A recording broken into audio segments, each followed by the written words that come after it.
بسم اللہ الرحمن الرحیم۔ میرے چینل RJ وائس میں خوش آمدید۔ آج میں جو کہانی سنانے جا رہی ہوں اس کا عنوان ہے رحم دل بادشاہ۔ صدیوں پہلے کی بات ہے، کسی ملک پر ایک انصاف پسند بادشاہ حکومت کرتا تھا۔ رعایا خوشحالی کی زندگی بسر کر رہی تھی۔ اس کے پاس ایماندار دانا قاضی تھے جو رعایا کو بروقت انصاف مہیا کرتے رہتے تھے۔ کبھی کبھار کوئی فریادی یا مقدمہ بادشاہ کے پاس آ جاتا تھا۔ ایک دن بادشاہ دربار لگائے بیٹھا تھا۔ نہ کوئی فریادی تھا اور نہ ہی کوئی مقدمہ، بس درباری تھے یا پھر بادشاہ کے قصیدے سنانے والے۔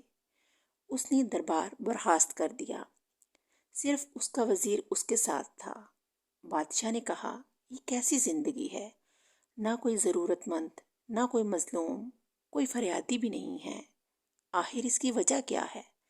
وزیر نے کہا، بادشاہ سلامت، اللہ تعالیٰ کے فضل و کرم سے عوام خوشحال ہے، ملک میں امن و امان ہے، لوگ تنگ دست ہوں، فاقے میں ہوں یا لالچ میں، پھر ہی وہ اللہ کے گھر یا بادشاہ کے دربار میں آتے ہیں۔ بادشاہ نے کہا، کیا مطلب ہے؟ میں تمہاری بات نہیں سمجھا۔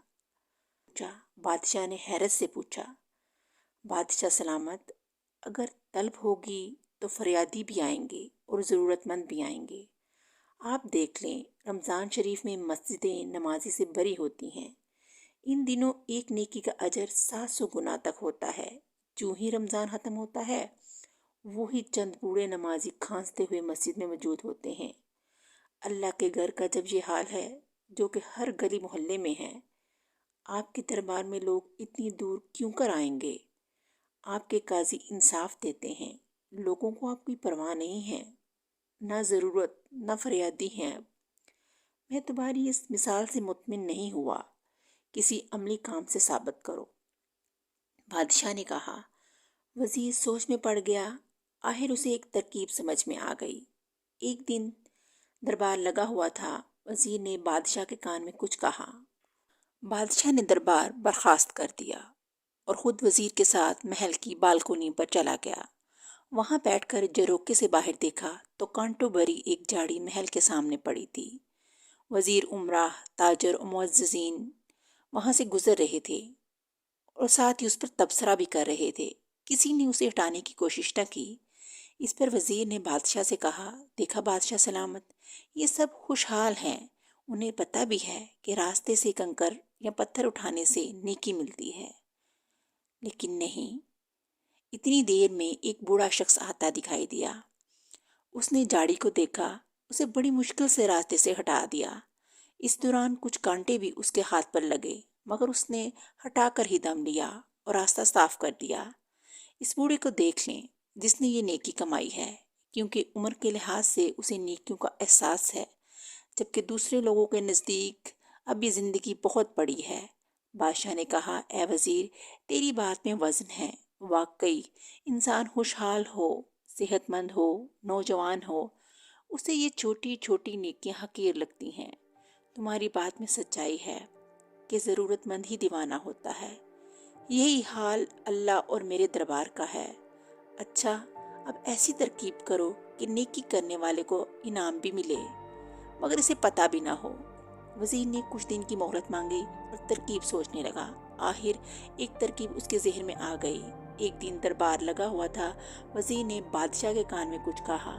بادشاہ نے دربار برخاست کرنے کا حکم دیا اور خود وزیر کے ساتھ محل کی بالکونی میں چلا گیا۔ وہاں ایک جروکے میں بیٹھ گیا۔ اس نے دیکھا کہ راستے کے درمیان ایک بھاری پتھر پڑا ہے۔ بادشاہ کے وزراء، عمرا اور معززین اس پتھر پر تبصرہ کرتے ہوئے گزر رہے ہیں۔ کسی نے اسے ہٹانے کی کوشش نہیں کی۔ تھوڑی دیر بعد اتفاقاً وہی بوڑھا ادھر آتا دکھائی دیا۔ اس نے راستے میں بڑا پتھر دیکھا تو پہلے اس کو ہاتھ سے ہٹانے کی کوشش کی، پھر دھکیل کر ہٹانے کی کوشش کی، آخر تھک ہار کر وہ چلا گیا۔ بادشاہ نے کہا، لو بھائی، اس بوڑھے کو بھی نیکیوں کی ضرورت نہیں۔ وزیر نے کہا، بادشاہ سلامت، جس جذبے سے اس نے پتھر ہٹانے کی کوشش کی ہے، لگتا ہے وہ پھر آئے گا۔ کچھ دیر ہی گزری تھی، وہ بوڑھا شخص ایک لکڑی کا بڑا سا ڈنڈا لے کر آ گیا۔ اس نے اس ڈنڈے کے ساتھ پتھر ہٹانے کی کوشش شروع کر دی۔ بہت سے لوگ اسے دیکھ رہے تھے مگر کسی نے آگے بڑھ کر اس کی مدد نہ کی۔ وہ پسینے سے شرابور ہو گیا مگر اس نے ہمت نہ ہاری۔ آخر لگاتار کوشش اور ہمت سے اسے ہٹانے میں کامیاب ہو گیا۔ لوگ حیران رہ گئے جب اس پتھر کے نیچے سے دیناروں بڑی تھیلی ملی۔ اس کا حقدار وہ اکیلا بوڑھا ہی شخص تھا۔ بعض لوگ کف افسوس میں رہے، کاش انہوں نے بوڑھے کی مدد کی ہوتی اور اب انہیں بھی فائدہ ہوتا۔ بادشاہ وزیر کی ترکیب سے بہت خوش ہوا۔ اس نے کہا، اے وزیر، تمہارا کہنا بالکل درست ہے کہ ضرورت کے وقت ہی لوگ اللہ کے دربار میں آتے ہیں، مگر پانچوں انگلیاں ایک جیسی نہیں ہوتی۔ نیکی کرنے کا اجر ضرور ملتا ہے، ہمیں اس لیے ہمیشہ چھوٹی چھوٹی نیکیوں کو بھی حاصل کرنا چاہیے اور اللہ کے دربار میں اپنی حاضری لگواتے رہنا چاہیے۔ اگلی کہانی کے ساتھ پھر ملیں گے۔